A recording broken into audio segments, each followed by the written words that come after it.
प्यारे बच्चों, संस्कृत की कक्षा में आप लोगों का स्वागत है। आज हम लोग सूक्ति मौक्तिकम के शेष श्लोकों को पढ़ेंगे। गुणेषु गुणेषु धन एव गुणेष्वेव हि कर्तव्यः प्रयत्नः पुरुषैः सदा गुणयुक्तो दरिद्रो अपि नैश्वर्य गुणैः सम।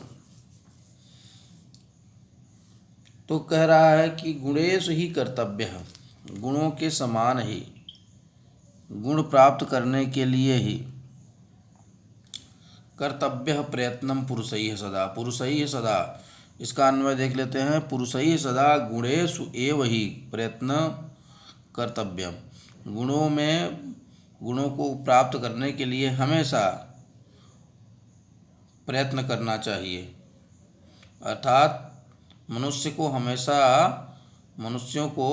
को हमेशा गुण प्राप्ति के लिए ही प्रयत्न करना चाहिए, क्योंकि न ईश्वरैः ऐश्वर्यैः, ईश्वरैः मतलब ऐश्वर्यशाली अर्थात धनवान व्यक्ति समः के समान होता है। गुणयुक्तो दरिद्रो अपि, गुणवान व्यक्ति दरिद्र होते हुए भी। अब हम लोग इसका अर्थ देखेंगे कि गुणवान दरिद्र भी, अर्थात कोई व्यक्ति गुणवान हो और वह गरीब हो, और कोई बहुत धन पैसा रुपया वाला हो और उसके अंदर कोई गुण न हो, तो वह उसके बराबर नहीं होता। अर्थात एक गुणवान और दरिद्र व्यक्ति, गुणवान और जो दरिद्र है अर्थात गरीब है, वह व्यक्ति एक धनी व्यक्ति से और अवगुण युक्त व्यक्ति से अच्छा होता है। इसलिए मनुष्य को हमेशा गुणों के लिए ही प्रयत्न करना चाहिए।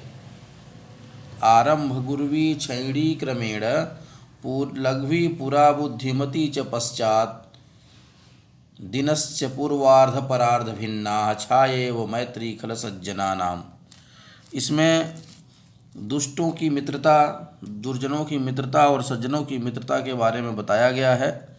इसका आप लोग पहले अन्वय देखिए। खलस्य मैत्री दिनस्य पूर्वार्ध छाया एव आरंभ गुर्वी क्रमेण क्षैणी भवति। सज्जनानां मैत्री दिनस्य परार्ध छाया एव पुरा लघ्वी पश्चात च वृद्धमती भवति।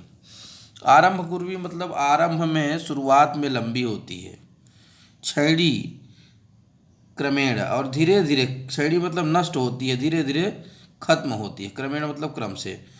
लघ्वी पुरा बुद्धिमती च पश्चात, लघ्वी मतलब पूरा मतलब पहले, लघ्वी छोटी होती है, वृद्धिमती च पश्चात और बाद में, पश्चात माने बाद में, वृद्धिमती बड़ी हो जाती है मित्रता। दिनस्य पूर्वार्ध परार्ध भिन्ना छायाएव मैत्री खल सज्जनानाम। कहा कि दिन का जो पूर्वार्ध है, अब इसका अर्थ हम लोग देखेंगे कि एक बार मैं अर्थ बता देता हूँ, फिर आपको बताता हूँ कि कैसे होता है। सज्जन लोगों की मित्रता दिन के परार्ध की छाया, दिन के पदार्थ के छाया के समान होता है। परार्ध मतलब दोपहर के बाद की छाया।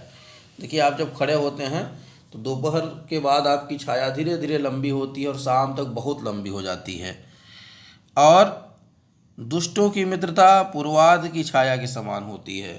कैसा? सुबह की छाया। सुबह की छाया आप देखेंगे तो लंबी होती तो है, बहुत लंबी तो नहीं होती, लेकिन जैसे सुबह दोपहर होती चली जाती है, छाया आपकी छोटी होती चली जाती है। तो कहने का आशय यह है कि आरंभ में सज्जनों, शुरुआत में जो दुर्जन लोग होते हैं उनकी मित्रता तो लंबी होती है, लेकिन बाद में धीरे धीरे वो कम होती चली जाती है। लेकिन उसी के जस्ट अपोजिट है कि जो सज्जन व्यक्ति होते हैं उनकी मित्रता शुरू में छोटी होती है, लघ्वी पूरा मतलब शुरू पहले छोटी होती है, वृद्धिमती च पश्चात, और बाद में वो मित्रता बड़ी हो जाती है। कैसी हो जाती है? जिस प्रकार की दिन की सुबह की छाया, इसमें तुलना किया गया है कि जो शुरुआत की सुबह की जो छाया होती है और बाद में धीरे धीरे वो छाया कम होती चली जाती है दोपहर तक में, वो दुर्जन लोगों की मित्रता है। और दोपहर के बाद की छाया आपकी बड़ी होती जाती है और शाम तक हमारे शरीर की छाया बहुत लंबी दिखाई पड़ने लगती है, तो वो सज्जनों की मित्रता होती है। अर्थात जो है सज्जनों की मित्रता सनई सनई प्रगाढ़ होती है, ना कि प्रथम में आपकी घनिष्ठता हो जाएगी। लेकिन जो दुर्जन होते हैं उनकी मित्रता शुरू में तो बहुत प्रगाढ़ होती है, लेकिन बाद में धीरे धीरे कम हो जाती है। इस प्रकार अगला श्लोक देखते हैं।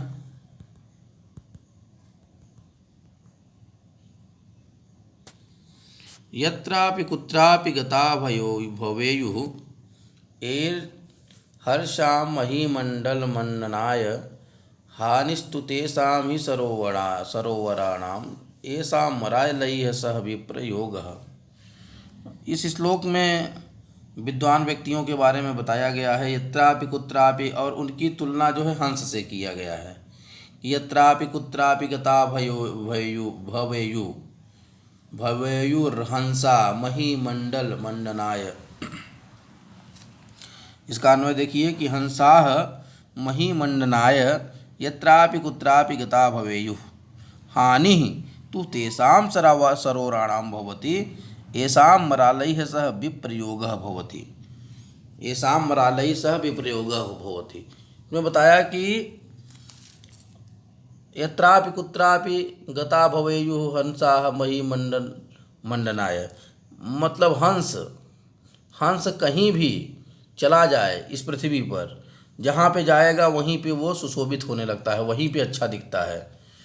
हानिस्तु तेषां ही सरोवराणाम, कहे हानि तो उस तालाब की होती है, ऐसा मरालय है सह विप्रयोग, जो कि हंसों से अलग हो जाता है, हंसों से दूर हो जाता है। अर्थात तालाब तो दूर होता नहीं है, हंस उड़ के जिस तालाब से चले गए उस तालाब की शोभा खत्म हो जाती है।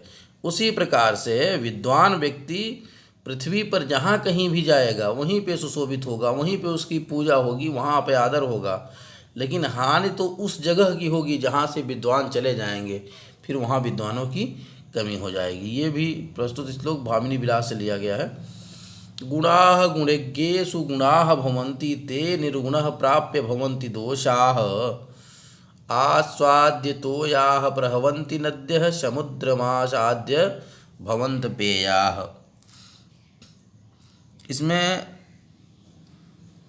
इसका जो है शब्दार्थ आप लोग देखिए कि गुणेषु गुणेज्ञुः, गुणों को जानने वाले गुणवान व्यक्ति, निर्गुणः माने गुणहीन, दोषाः दुर्गुण, आस्वादतोया मतलब स्वाद युक्त जल वाली, आसाद्य मतलब प्राप्त करके, प्रहवंत मतलब बहती है, नद्य नदियाँ, अपेया पीने योग्य जल नहीं।